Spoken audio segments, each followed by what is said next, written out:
ஆண்டாள் எம்பெருமானார் ஜீயர் திருவடிகளே சரணம். நமஸ்காரம். இன்றைக்கு 2வது திருமொழியில் வேதம் நன்கு அறிவார்ங்கிற 7வது பாசுரத்தை அனுபவிக்கலாம். வேதம் நன்கு அறிவார்களோடு பேசினால் இன்சுவை பெரிது அப்படிங்கிறார். வேதம் நன்கு அறிந்தவர்களோட பேசணுமா?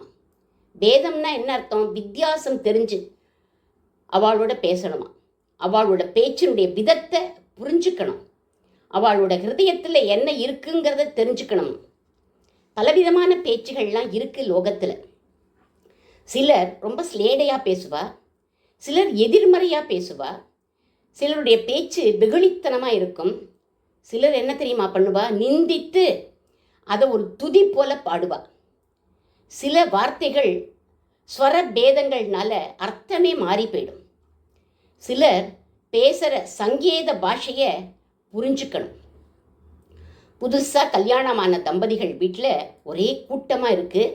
மாமியார் மாமனார் பந்துக்கள்னு எல்லாரும் இருக்கா. மனைவியோட தனியாக பேசணும்னு ஆசைப்பட்டான் அந்த கணவன். உடனே அவன் என்ன பண்ணான்? அடியே குடிக்க கொஞ்சம் தண்ணி கொண்டு வா அப்படின்னான். இவனுடைய எண்ணத்தை புரிஞ்சுக்காம இவனோட மனைவி குனிஞ்ச தலை நிமிராம கை கூட அவன் மேலே படாமல் தண்ணியை கொடுத்துட்டு போயிட்டான். இவன் பேசின சங்கேத பாஷையை இந்த பெண் புரிஞ்சுக்கலையே. அவனுக்கு எப்படி மனசு இருந்திருக்கும்? இந்த பெண்ணையும் எல்லாரும் என்ன சொல்லுவா? அசடு, மக்கு அப்படின்னு தான் எல்லாரும் சொல்லுவா. இது மாதிரி எதுவும் புரிஞ்சுக்க தெரியாத சிறிய பிள்ளைகள் நாங்கள்லாம் கண்ணா அப்படிங்கிற ஆண்டாள். வேதம் நன்கு அறிவார்களோடு நீ கலந்து பேசினா இன்சுவை கூடும் அப்படிங்கிறார். அது சுவையாகவும் இருக்கும், போகியமாகவும் இருக்கும் கண்ணா அப்படிங்கிறார். அதை விட்டுட்டு ஒன்றும் அறியாத எங்ககிட்ட நீ வந்து வாது செய்து என்ன பயன் அப்படிங்கிறத அடுத்த வரியில் சொல்கிறார். யாதும் ஒன்றும் அறியாத பிள்ளைகளோ நீ நலிந்து என் பயன் அப்படின்னு கேட்குறார். ஆனாலும் கண்ணன் இவாளை விடுறதா இல்லை. கிட்டக்க நெருங்கி வந்து பேசுகிறான். என்ன பேசுகிறான்? தனியாக இங்கே எதுக்கடி சின்ன சிற்றிலாம் கட்டுறேள்? உங்கள் வீட்டில் இடம் போகலையா? உங்கள் ஆற்றுல எல்லாரும் கூட்டமாக இருக்காளா? இங்கே வந்து சந்தோஷமாக என்னோட கும்மாளம் போடலாம்னு இந்த சிற்றில் கட்டுறேளா? இல்லை ரதிக்கும் மன்மதனுக்கும் இந்த சிற்றில் இருக்கட்டுமேன்னு கட்டுறேளா? ஆனால் அந்த ரதிக்கும் மன்மதனுக்கும் இந்த சின்ன இடம் போராதுடி அப்படிங்கிறான்.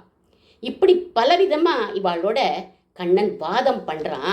அதுக்கு நம்ம ஆண்டாள் சொல்கிறார், ஒன்றுமறியாத சிறுமிகளான எங்ககிட்ட நீ இப்படி இடிச்சுண்டு நெருங்கி நின்றுண்டு சங்கேதமாக பேசுறதுல என்ன பயன் கண்ணா அப்படின்னு கேட்குறா.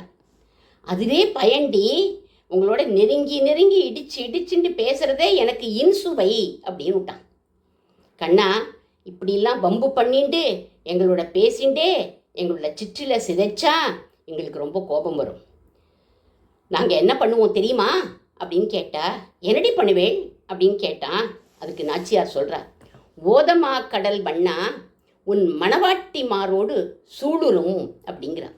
சூழ் அப்படின்னா ஆணைன்னு அர்த்தம்.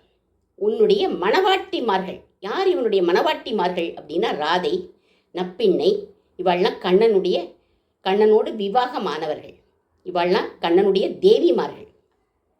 திருப்பாவையில் கூட ராதைய நந்தகோபாலன் மருமகளே நப்பின்னாயின்னு அழைச்சாளே.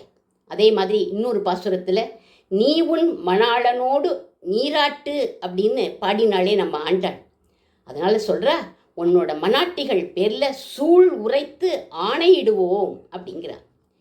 எதை சொல்லி தெரியுமா? நீ எங்களோட பேசுகிற பேச்சுகள், உன்னுடைய ரகசியமான சேஷ்டிதங்கள் அவகிட்ட போய் சொல்லிடுவோம். இப்படி கண்ணனை பயமுறுத்துறா நம்ம ஆண்டாள். உன்னுடைய நாயகிகள் உன்னோட சூழ முடியாதபடி பண்ணிடுவோம்.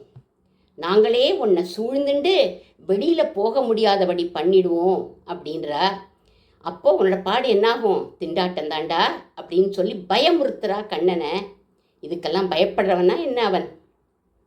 கடைசியாக அவன்கிட்ட சொல்கிறா, சேது பந்தம் திருத்தினாய் எங்கள் சிற்றில் வந்து சிதையேலே அப்படின்னு பூர்த்தி பண்ணுறா பாசுரத்தை. ஒரே ஒரு பெண்ணுக்காக எவ்வளவு பெரிய சேதுவை கட்டின நீ. கடலில் அணைய கட்டின கடல் வண்ணன் பாணி அப்படின்னு சொல்லிட்டு எங்கள் சிற்றில் சிதைக்காதே.